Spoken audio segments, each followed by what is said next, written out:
Are you disappointed at all that Savannah won't be on the same card anymore? It would have been a good opportunity for you to kind of size each other up in person. I only size Savannah Marshall up. If anything, she want to size me up, you know, but I don't really care. I just hope that, you know, she recovers well, get her hands together.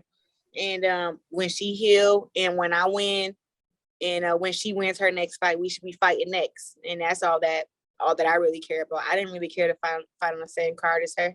I was going to be in the back getting ready for my fight as she was fighting. I wasn't going to be watching her. She's not a threat to me.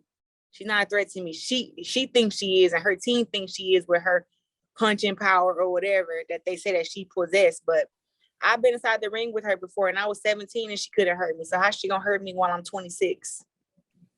Is there a part of you that kind of embraces the fact that she is so confident and believes in herself? Because you haven't always had opponents who've come in feeling they can beat you, that are that kind of outgoing about it, that are that confident. I mean, she's only that confident because they've been feeding her bums and letting her beat up people on a week's notice and 3 days notice. And that's why her record is what 10-0, 7 knockouts, something like that. Mm-hmm. But I'm happy she has this confidence. I'm happy that everybody thinks she's a knockout artist because I'll be able to prove that she's not. And I'll be able to prove that she's not a knockout artist. She's not better than me. She can't outbox me. She can't outbrawl me. I'll be able to prove all that in our fight. So, yeah. I'm going to let everybody keep saying she's a knockout artist and she's this and she's that, and I'm a pillow puncher. Sure, I'm going to let everybody keep saying it, but the truth will always come to the light. And the truth has already come. I'm a 2-time Olympic gold medalist, 3-time division world champion, 12-time world champ, and she's a 1-belt title holder. So I look forward to getting in a, you know, ring with her and shutting her up once and for all, and just moving to the next chapter of, you know, dominating in my career. She's been talking about fighting you for some time. Back when she was with Matchroom, they were trying to hype up the fight as well. We can clearly see what it means to her and her team. What does this fight mean to you? You know, I've been wanting to fight against Savannah Marshall since I lost to her in the amateurs when I was 17 years old. You know, so to lose that fight and then 3 months later become Olympic champion, it still was to me a stain on my record. So I stayed amateur. I went back to the 2016 Olympics and won again. She was there at all those tournaments, the World Championships, the Olympics. And it was every time, one fight before she had to fight me, she always lost. So that just shows levels. I beat 4 girls who have beat Savannah Marshall in these worldwide tournaments, the World Championships, 2 Olympics, the World Championships again. Like, I've dominated these girls. And, you know, she's went in there and lost fights to them. So that just shows the level of, you know, fighters that we are. But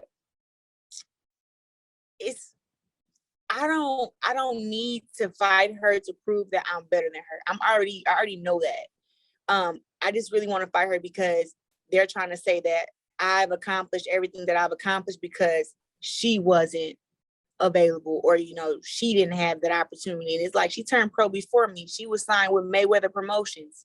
You know, she was signed now she was with Matchroom. Now she's with Sky Sports. Like, she's had the opportunities. She chose to fight lower opponents. And also too, me and my team, Salita Promotions, sent her out of contract 2018, you know, for me and her to fight at 168 pounds for the 2 world titles that I had there. And she didn't want to fight.